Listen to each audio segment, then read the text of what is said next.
Hey guys, Taft here. Welcome to Speed Tips from my garage in the classroom. This is episode number 145. I want to talk about arm action as it relates to speed, not only linear but also lateral. Okay, so if we're going straight ahead and I'm trying to accelerate as fast as I can, when I take my first step, okay, whether I'm starting like this and all of a sudden I drive or I'm in a track stance, whatever.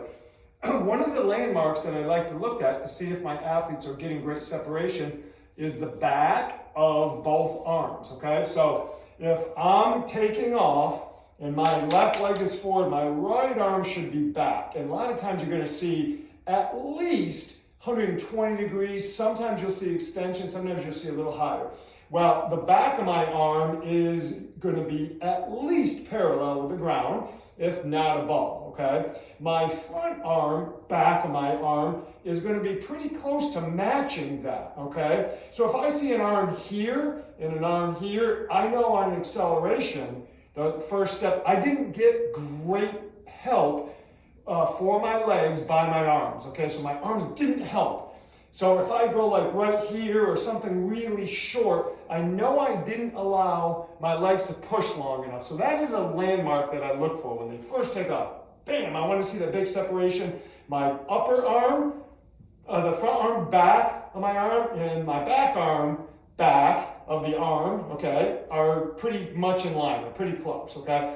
The more I stand up, okay, as I'm running, I still want to see close to parallel with the ground with this back arm. So as I stroke back, I want to be pretty close, but I'm not going to see the same on the front. So I don't want to be up here where my hand is above my head, okay? And then this is here. That's not what I'm going to see.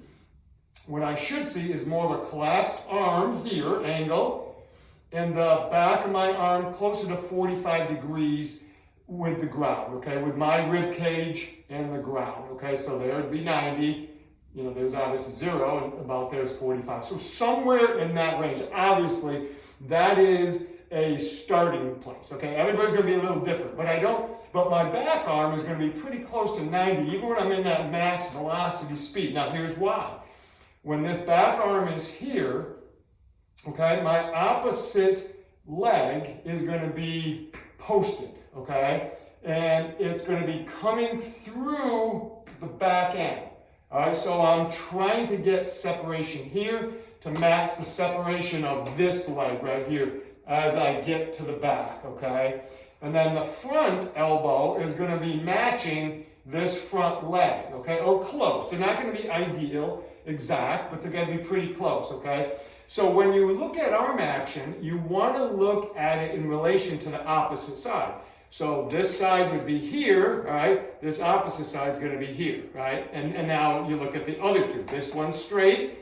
This arm is extended. But because I'm vertical, I don't want long arm action here because it distorts my body position, my upper body position. And I have to be able to go from a short arm position to a long arm position to match foot strike and landing and support, to then it breaks back here, preparing to come back forward, okay? Now, let's talk about lateral. If I'm doing a lateral shuffle, a lot of times you're gonna see this winging action, okay? But it's not actually like a bird up and down like this. It is up and it is down, but it's doing that in like a oval, like you imagine a bicycle wheel, but the bicycle wheel is shaped like an oval, so it's like this. So as my back leg pushes long, this helps. That's action-reaction. That helps.